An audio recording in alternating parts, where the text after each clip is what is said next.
오늘은 제2계명 하나님의 방식대로 섬기라는 제목으로 말씀을 전하고자 합니다.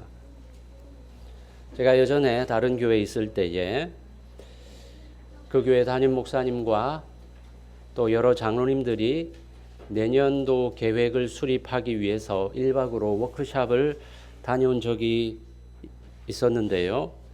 아마 밤늦게까지 회의가 이어졌던 것 같습니다.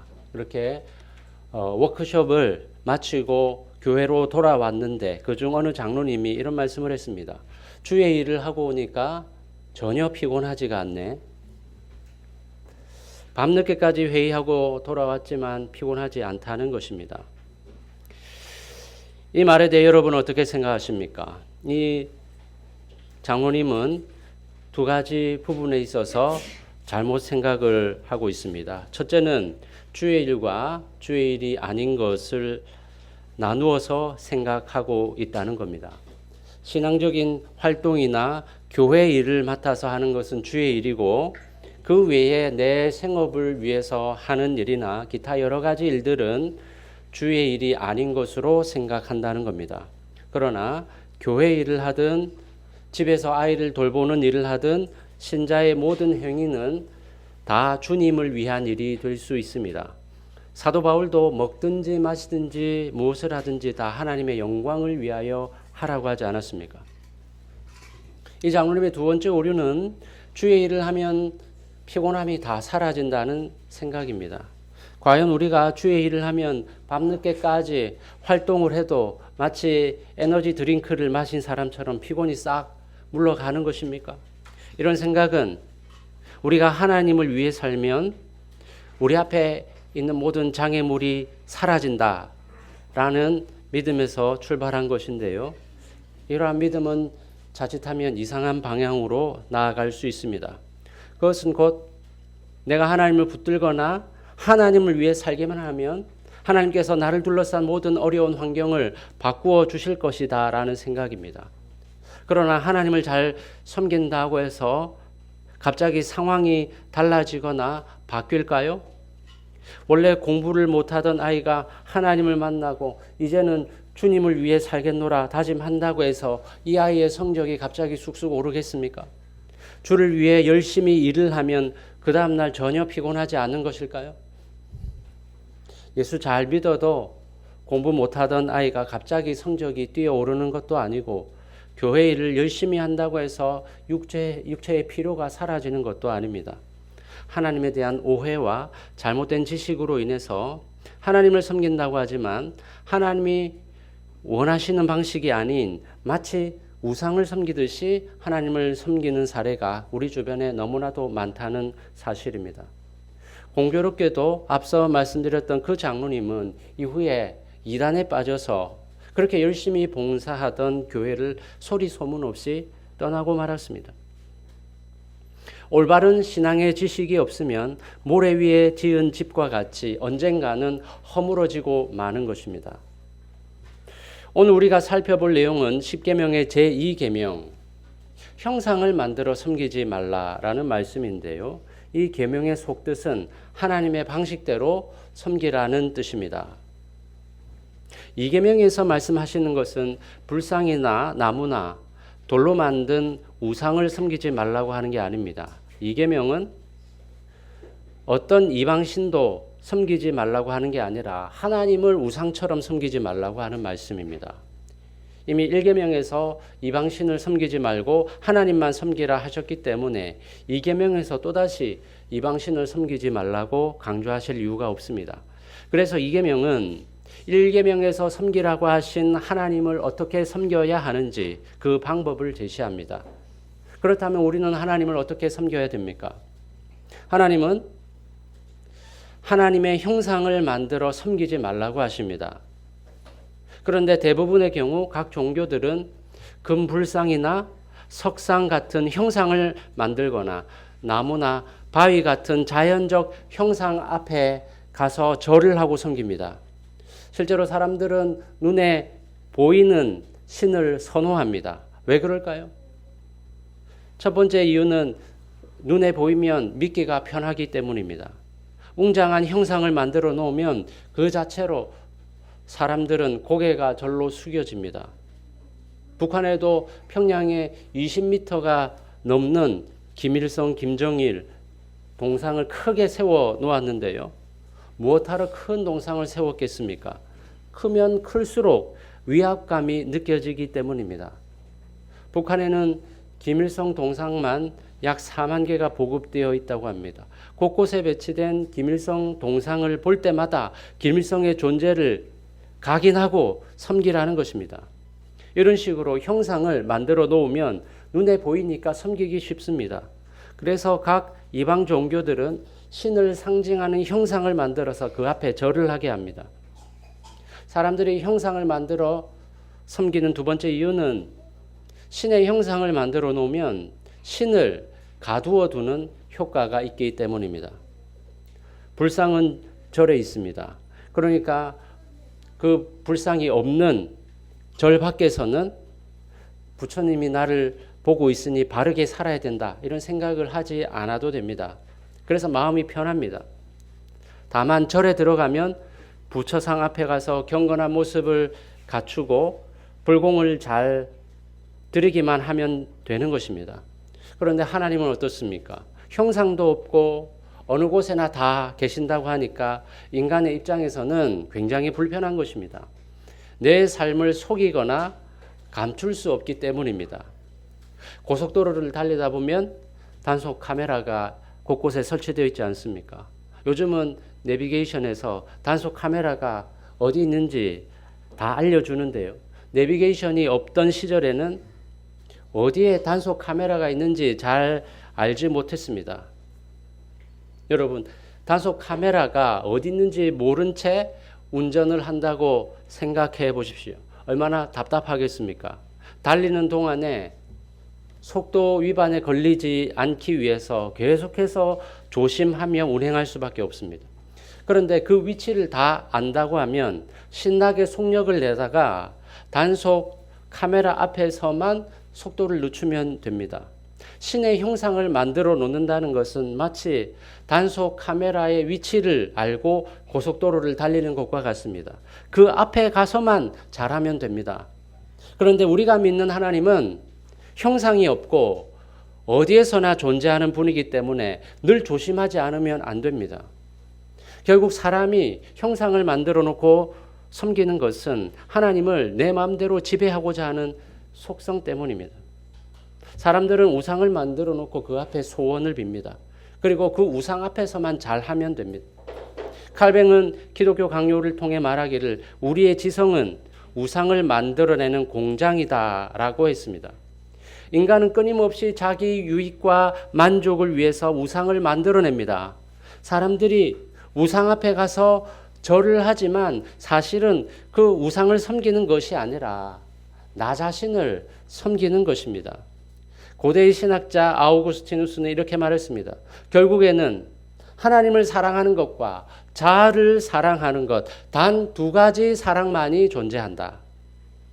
우리가 하나님을 사랑하지 않으면 결국 어떤 우상을 섬기든지 간에 그것은 곧 자기를 사랑하는 행위가 된다는 말입니다. 그런데 왜 하나님은 하나님의 형상을 만들지 말라고 했을까요? 그것은 모든 피조물보다 높으신 하나님을 표현할 방법이 없기 때문입니다. 땅을 기어다니는 개미가 사람이 어떻게 생겼는지 알 수 있을까요? 부분적으로 사람의 손가락이나 발은 볼 수 있겠지만 사람의 전체 모습을 한눈에 보고 사람이 어떻게 생겼는지 파악하기는 불가능합니다. 그냥 거대한 어떤 물체가 있다는 것 정도 감지할 뿐입니다. 우리가 바로 이와 같은 존재들입니다. 개미 같은 우리 눈으로는 절대로 높으신 하나님을 볼 수도 없고 이해할 수도 없습니다. 지금 당장 하나님이 우리 앞에 나타나신다고 해도 우리는 하나님을 파악조차 할 수 없습니다. 그런데 우리가 이해할 수 없기 때문에 하나님을 이해하기 쉬운 형태로 바꾸어서 설명한다면 어떻겠습니까? 개미에게 사람이 너무 거대하니까 작은 개미 모양으로 바꾸어 놓고 이것을 사람이다 라고 한다면 제대로 된 표현이겠습니까? 하나님을 어떤 형상으로 표현한다면 하나님은 그 형상 같은 존재로 밖에 보여지지 않습니다. 이것은 거룩하신 하나님을 피조물의 한 형태로 전락시키는 행위입니다. 성경에 보면 하나님은 자신의 이름을 스스로 있는 자라고 말씀합니다. 영어로 I am who I am, 나는 나다입니다. 이런 이름을 들어보신 적이 있습니까? 나는 나다. 그런데 그럴 수밖에 없는 것이 이 세상의 어떤 것과도 비교할 수 없는 독보적인 존재이기 때문에 그렇게 부를 수밖에 없습니다. 이 이름이라는 것은 사실 피조물들에게만 붙이는 것입니다. 천지 창조 이전에 삼위 하나님만 계실 때 이름이라는 것이 필요했을까요? 그런데 하나님이 사람과 같은 어떤 이름을 가지고 있다면 그 이름 안에 갇힌 한계를 가진 존재가 되어버리고 맙니다. 그래서 하나님의 이름이 스스로 있는 자라고 하는 것은 나는 피조물의 한계를 벗어난 독보적인 존재다라는 의미입니다. 인간적으로 보자면 형상을 만들어 놓고 믿는 것이 훨씬 좋을 것 같습니다. 안 보이는 대상을 믿는 것보다 눈에 보이는 대상을 믿는 게 훨씬 쉽지 않겠습니까? 그래서 초기 기독교에서는 이방인들에게 복음을 전하는 수단으로 성화나 성상을 사용했습니다. 글자를 모르는 야만인들이 어떻게 보이지도 않는 하나님을 제대로 이해할 수 있겠는가 라면서 성경 내용과 관련된 성화도 보여주고 성상도 만들어 보여주었던 겁니다. 물론 동기는 좋습니다. 복음을 좀 더 효과적으로 전하고 더 잘 믿게 하기 위해서 성화나 성상을 만들었습니다. 그러나 아무리 동기가 좋고 효과가 좋아도 그것이 하나님 말씀과 부합되지 않는다면 잘못된 것입니다. 결국 그런 시도는 성화나 성상 자체를 우상시하는 결과를 초래하고 말았습니다. 하나님은 하나님의 방법대로 섬겨야 하는 것입니다. 사울 왕이 이스라엘을 다스리던 시절에 블레셋이 이스라엘을 쳐들어왔습니다. 전쟁을 앞두고 사무엘 선지자가 제사를 드려야 되니 사울 왕에게 7일을 기다리라고 했습니다. 그런데 사울 왕은 마음이 너무나도 다급했습니다. 백성들은 전쟁을 하기도 전에 이미 두려움에 떨고 있었고 사무엘이 오기로 약속한 시간이 점점 가까워 오는데도 여전히 오지 않고 있는 겁니다.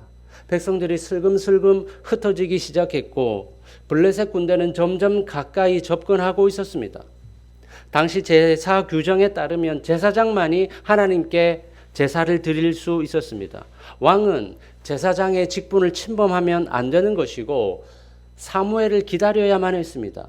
하지만 사울은 이렇게 기다리기만 하다가 전쟁을 해보기도 전에 지겠다 싶어서 더 이상 기다리지 않고 제사장만이 할 수 있는 제사를 자기가 직접 집례를 했습니다. 하나님이 정하신 방식을 무시한 것입니다. 자기가 그렇게 제사를 다 드리고 난 뒤에 사무엘이 도착했습니다. 그러자 사울은 자기 행동을 이렇게 합리화합니다. 사무엘상 13장 11절 12절 우리 같이 한번 읽어볼까요? 시작. 사무엘이 이르되 왕이 행하신 것이 무엇이냐 하니 흩어지고 당신은 정한 날에 오지 아니하고 블레셋 사람은 믹마스에 모였음을 내가 보았으므로 이에 내가 이르기를 블레셋 사람들이 나를 치러 길갈로 내려오겠거늘 내가 여호와께 은혜를 간구하지 못하였다 하고 부득이하여 번제를 드렸나이다 하니라. 여기 보면 사울이 백성들이 흩어지는데 블레셋 사람들은 모여들고 있고 하지만 당신은 정한 날에 오지 않으니까 부득이 내가 번제를 드렸나이다 라고 말합니다. 하지만 사울이 생각하기에 늦었다고 판단했을 뿐 사무엘은 약속대로 7일째에 온 것입니다. 사무엘은 왕이 망령되이 행하였다라고 비판하면서 왕의 나라가 길지 못할 것이다고 선언합니다. 우리가 사울 편에서 생각해 본다면 사울이라고 좋아서 자기가 제사를 드린 건 아니지 않는가? 상황이 급박하니까 어쩔 수 없이 제사를 드린 건데 그렇게까지 사울을 나무랄 일인가? 라고 두둔할 수도 있습니다. 하지만 건건이 하나님의 뜻대로 하지 못할 이유를 찾기 시작하면 우리는 하나님의 뜻을 따를 수 없는 수만 가지 이유를 댈 수 있습니다. 그런데 사울이 사무엘을 기다리지 못하고 자기가 나서서 제사를 드린 핵심적인 이유는 하나님보다 블레셋을 더 두려워했기 때문입니다. 사울은 쳐들어오는 블레셋이 두려운 나머지 제사의 방법과 제사를 드리는 태도를 중요시하지 않은 것입니다. 하지만 마음 없이 형식만 갖춘 제사를 하나님은 받지 않으십니다. 이어 반대로 형식을 제대로 갖추지 않은 채 하나님은 우리의 마음을 보시는 분이시니까 어떤 형식이라도 괜찮을 거야 라고 생각하는 것도 잘못된 태도입니다. 교회에 예배하러 나올 때 아무 옷이나 걸치고 슬리퍼를 신고 나오면서 하나님은 중심을 보시는 분이니까 옷차림 같은 것은 어떻게 해도 상관없을 거야 이렇게 생각한다면 큰 착각입니다. 물론 바리새인들처럼 외적으로는 거룩하게 꾸몄는데 마음은 온갖 세속적 욕심과 다른 생각이 가득 찬 것도 하나님이 원치 않으십니다. 우리가 판단할 때 이렇게 하면 하나님도 인정해 주시겠지 라고 생각해도 하나님이 원치 않는 방법이라면 아무 소용이 없고 오히려 하나님의 진노를 불러올 수 있다는 사실입니다. 어떤 교회들은 새로 오는 신자들이 거부감을 느끼지 않고 친숙하게 예배 드리도록 하기 위해서 혹은 청년들의 눈높이에 맞춘다는 명목으로 기존의 예배 형식을 깨고 찬양과 드라마와 만담 같은 설교로 예배를 드립니다. 중장년층을 위해서는 아예 트로트 가수를 초청해서 콘서트 형식으로 이후 초청 예배를 드리는 경우도 있습니다. 그런데 가만히 생각해 보면 이게 과연 누구를 위한 예배인가 라고 할 때 예배의 본질에 있어서 심각한 문제가 있다는 것을 알 수 있습니다. 예배는 기본적으로 하나님을 기리고 높이는 행위입니다. 그렇기 때문에 모든 초점은 하나님께만 맞춰져야 합니다. 그런데 어떤 교회에서는 예배의 초점이 하나님이 아니라 사람에게 맞춰져 있습니다. 어떻게 하면 사람들이 거부감 없이 쉽게 복음을 받아들일 수 있을까? 사람들이 지루하지 않게 참여할 수 있을까? 여기에 초점이 맞춰져 있습니다. 하나님이 아니라 사람에게 맞춰진 예배는 그 자체로 예배의 본질과 목적을 상실한 것입니다. 뿐만 아니라 예배는 예수 믿는 사람들만이 참여할 수 있는 것이지 아직 예수를 믿지 않는 사람들은 하나님을 예배할 수 없습니다. 그렇기 때문에 비신자를 위한 예배, 구도자 예배 이런 말은 애초에 성립되지 않는 겁니다. 고대 교회의 예배당을 보면 신자들은 가운데 앉아서 예배하도록 하고 복음에 관심을 가진 비신자들은 따로 자리를 마련해서 그 바깥에서 참관하도록 했습니다.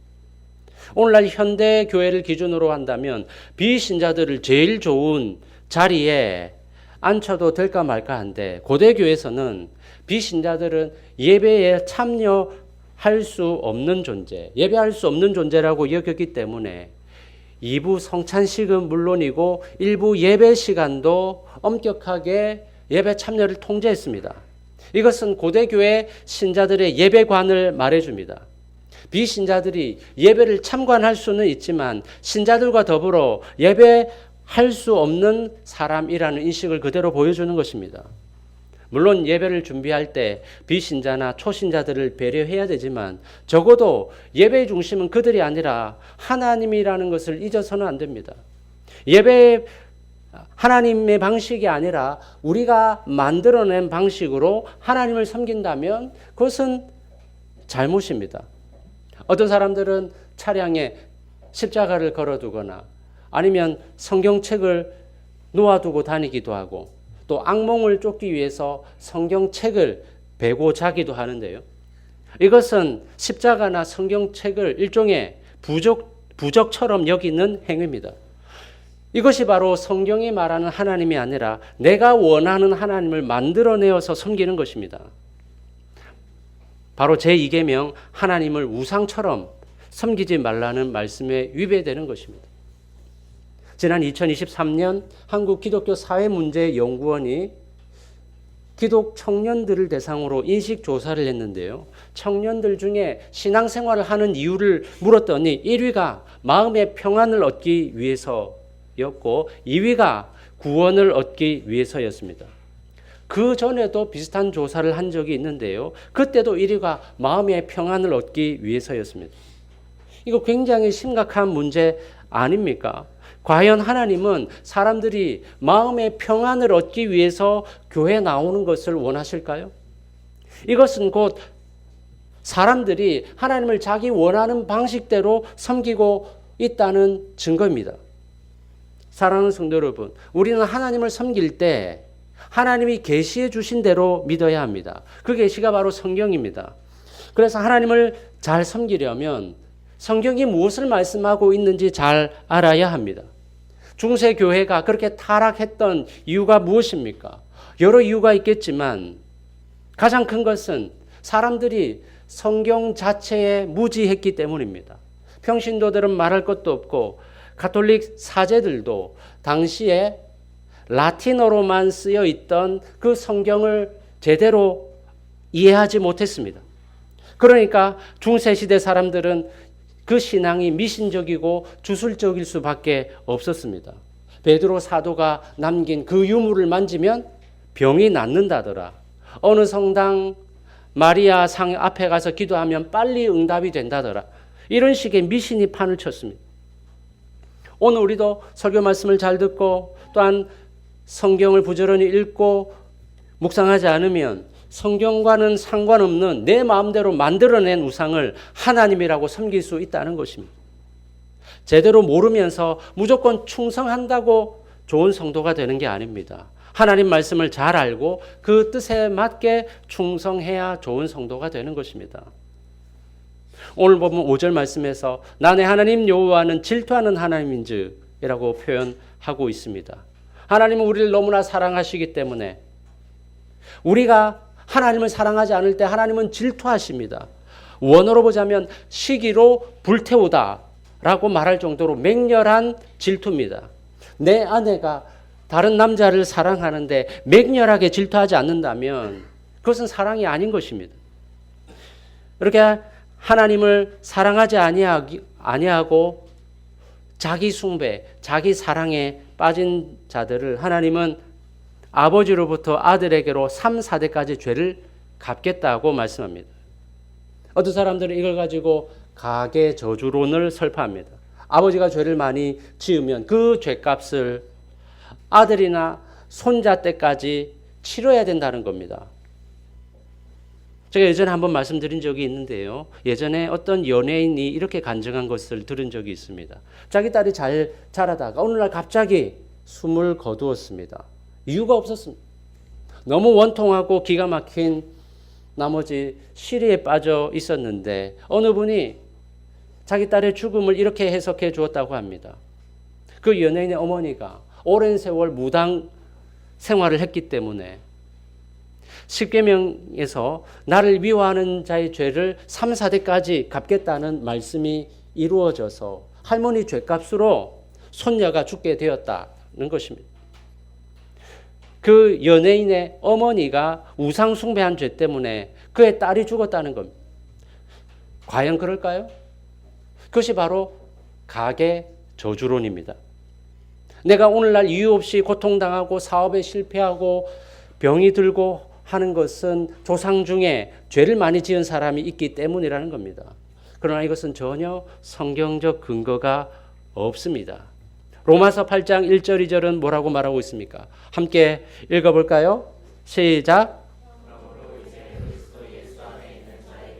결코 정죄함이 없나니 이는 그리스도 예수 안에 있는 생명의 성령의 법이 죄와 사망의 법에서 너를 해방하였음이라. 아멘.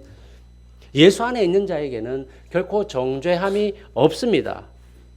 무슨 부모가 지은 죄로 말미암아 그 자식 손자가 벌을 받습니까? 조상의 죄가 아무리 크다 할지라도 예수 믿는 순간 저주의 사슬은 끊어지게 되는 것입니다. 3, 4대까지 벌하겠다는 것은 조부모나 부모의 죄 때문에 아들, 손자까지 벌하겠다는 의미가 아닙니다. 벌은 범죄한 당사자가 받는 것이지 하나님이 연좌죄를 시행하시겠다는 것이 아닙니다. 그렇다면 3, 4대까지 형벌이 내리도록 하겠다는 것은 무슨 의미입니까? 부모가 지은 죄로 인한 그 영향이 아들, 손자에까지 미친다는 겁니다. 예를 들어서 아버지가 알코올 중독자라면 그 아들도 아버지를 닮아서 알코올 중독자가 되기 쉽습니다. 이것은 하나님이 벌을 내려서 아들도 알코올 중독자로 만든다는 것이 아니라 부모의 악한 영향을 보고 그 자식들이 배운다는 것입니다. 그런 의미에서 그 죄의 영향이 3, 4대까지 미친다고 한 것입니다. 그런데 하나님을 사랑하고 그 계명을 지키는 자에게는 1000대까지 은혜를 베푸시겠다고 말씀하십니다. 1000대라는 말은 문자 그대로 딱 1000대까지만 은혜를 베풀겠다는 의미가 아니라 영원토록 은혜를 베풀겠다는 뜻입니다. 따라서 하나님은 자기 사랑에 빠져서 하나님을 우상처럼 섬기는 자에게는 진노하시지만 하나님을 사랑하는 자에게는 그 자비와 사랑을 대대손손 나타내 보이시겠다는 약속입니다. 사랑하는 성도 여러분, 오늘 우리는 우리 삶에서 하나님의 방식이 아니라 우리 방식대로 하나님을 섬기고 있는 부분이 있지는 않은지 돌아보아야 합니다. 이게 하나님의 방법인지 묻지도 따지지도 않고 이렇게 해도 되겠지 넘겨 짚을 때가 있지 않습니까? 또한 하나님은 이렇게 말씀하시지만 시대가 바뀌었으니 이것은 특별한 상황이니까 다른 사람들도 다 이렇게 하는데 라면서 타협하고 있지 않습니까? 그것은 하나님의 방식이 아니라 우리의 방식입니다. 중요한 건 마음이지 형식이 뭐가 중요해? 라고 생각할 때가 있지 않습니까? 제가 어린 시절에 뭣도 모르고 예수님 그림 앞에 절을 하려고 한 적이 있는데 그래서 저희 어머니가 아무리 예수님 그림이라고 해도 그 앞에 절하면 안 된다라고 만류하셨습니다. 저는 어린 마음에 나는 예수님을 사랑하니까 절하려 한 것인데 왜 안 되지 의문이 들었습니다. 그때는 그게 잘못된 행위인지 알지 못했습니다. 세월이 흐른 뒤에 그것은 내가 원한 방식이지 하나님의 방식이 아니라는 것을 깨달았습니다. 예배에서는 어떻습니까? 사람들이 많이 나와야 되니까 청년들이 좋아해야 되니까 하면서 하나님이 원하시는 예배가 아니라 사람들이 원하는 예배를 드리고 있지 않습니까? 이러한 부분들을 우리는 발견해내야 됩니다. 하나님을 섬긴다고 하지만 실상은 우리 방식대로 하고 있는 부분을 발견해야 됩니다. 그런데 우리 방식을 발견했다 해서 문제가 해결되는 것은 아닙니다. 우리 방식을 포기하고 하나님의 방식을 받아들여야 됩니다. 그런데 이것이 쉽지 않습니다. 왜 그렇습니까? 우리의 방식이 더 합리적으로 보이기 때문입니다. 블레셋이 쳐들어왔을 때 사울의 판단을 보십시오. 상황적으로 보면 일리가 있습니다. 백성들은 지금 흩어지고 있고 적은 점점 가까워 오고 있고 사무엘은 오고 있지 않습니다. 이런 상황에서 더 늦어지기 전에 내가 나서서 제사를 드려야지. 이 생각이 합리적이지 않습니까? 예배 형식을 좀 더 참여자 중심으로 바꾸려는 교회가 있습니다. 그것이 왜 나쁜 것입니까? 전도를 하려는 것인데 새신자들이 더 어색함 없이 예배에 참석하게 하려는 것인데 왜 잘못입니까? 우리의 방식이 더 합리적으로, 더 효과적으로, 더 현실적으로 보입니다. 그래서 포기하기가 어렵습니다. 성도 여러분, 그러나 십자가를 보십시오. 전능하신 하나님이 십자가에서 죽으시는 것이 합리적이고 효과적입니까? 전혀 그렇지 않습니다. 그러나 이것이 하나님의 방식입니다. 우리 생각으로는 이해가 안 되지만 이것이 하나님이 정하신 방식입니다. 그래서 우리는 우리의 방식을 포기해야 합니다. 내 생각에는, 내 경험상, 내 판단으로는 이 모든 것을 십자가 앞에 내려놓아야 합니다. 하나님은 제2계명을 통해서 하나님을 다른 우상과 같이 섬기지 말고 하나님이 원하시는 방식대로 섬기라고 말씀하십니다. 아무리 교회 봉사를 열심히 하고 모임에 빠지지 않고 참여하는 열심히 특심이 있다고 해도 하나님의 방식대로 하지 않으면 그것은 아무것도 아닌 것입니다. 오늘날에도 교회 안에서 자기가 만들어낸 왜곡된 우상을 가지고 그것이 곧 하나님이라고 섬기는 사람들이 많이 있습니다. 하나님을 우리 욕망을 충족시키는 도구로 전락시켜서는 안 됩니다. 성경이 말하는 방식대로 하나님을 섬겨야 합니다. 그러기 위해서 정말 설교 말씀을 잘 경청하고 또한 성경을 배우고 묵상하는 일에 열심을 낼 수 있는 저와 여러분 되시기를 간절히 바랍니다.